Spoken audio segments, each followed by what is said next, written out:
मैं हूं अमल और ये है थोड़ा किस्सा थोड़ा पर्यावरण। बहुत समय पहले की बात है। एक गांव में एक धनी जमींदार रहते थे। उनकी एक इकलौती खूबसूरत बेटी थी, पर क्योंकि जमींदार सख्त और रौबीले स्वभाव के थे, इसलिए कोई भी उनसे उनकी बेटी का हाथ मांगने की हिम्मत नहीं कर पाता था।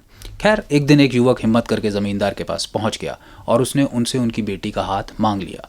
जमींदार ने कहा कि युवक, मुझे तुम्हारा प्रस्ताव स्वीकार है, पर मेरी एक शर्त है।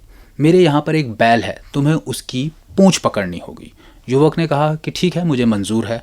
बस फिर क्या था, इशारा हुआ और जमींदार का करिंदा बैल लेकर आ गया। बैल को देखकर युवक डर गया, क्योंकि बैल काफ़ी बड़ा, पैने सींगों वाला और खूंखार था। तो युवक ने उसकी पूंछ पकड़ने से मना कर दिया। खैर, जमींदार ने फिर युवक से बोला कि युवक, तुम हिम्मत करके मेरे पास प्रस्ताव लेकर आए हो, इसलिए मैं तुम्हें एक और मौका देना चाहता हूँ। मेरे यहाँ पर एक दूसरा बैल भी है, यदि तुम उसकी पूंछ भी पकड़ लो तो भी मैं अपनी बेटी का हाथ सहर्ष तुम्हारे हाथ में दे दूंगा। तो युवक ने कहा ठीक है, ये मौका भी लेकर देख लेते हैं। बस फिर क्या था, इशारा हुआ और दूसरा बैल आ गया। दूसरा बैल देखकर युवक फिर से डर गया, क्योंकि दूसरा बैल पहले वाले बैल से भी ज़्यादा बड़ा, खूंखार और पैने सींगों वाला था। यह देखकर युवक ने फिर मना कर दिया। जमींदार ने कहा कि युवक, मुझे तुम भाग गए हो, इसलिए मैं तुम्हें एक और मौका देना चाहता हूँ।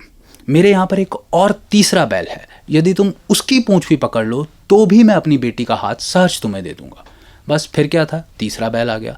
तीसरा बैल देखकर युवक खुश हो गया, क्योंकि तीसरा बैल छोटा सा, बूढ़ा, मरियल सा, कुंद से सींगों वाला था। बस फिर क्या था, युवक लपक कर तीसरे बैल के पीछे पहुंचा उसकी पूंछ पकड़ने के लिए।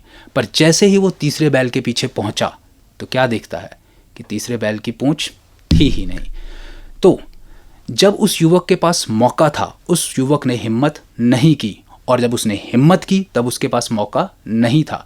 कुछ उसी तरह से आज हमारे पास पर्यावरण को बचाने का मौका है। ऐसा ना हो कल जब हम हिम्मत करें तो हमारे पास ये मौका ना हो। तो आइए आज हम एक पहल करते हैं, एक शुरुआत करते हैं।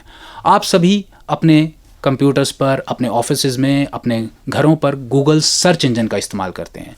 गूगल ही की तरह का एक सर्च इंजन है इकोसिया।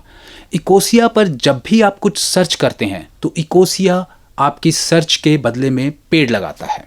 तो अब आपके पास समय नहीं है, पेड़ नहीं है, जगह नहीं है, कोई बात नहीं, इकोसिया है। बस इकोसिया पर सर्च कीजिए और आपका काम हो गया। तो मिलते हैं अगले ट्यूसडे एक नई कहानी, एक नए किस्से के साथ। तब तक जय हिंद।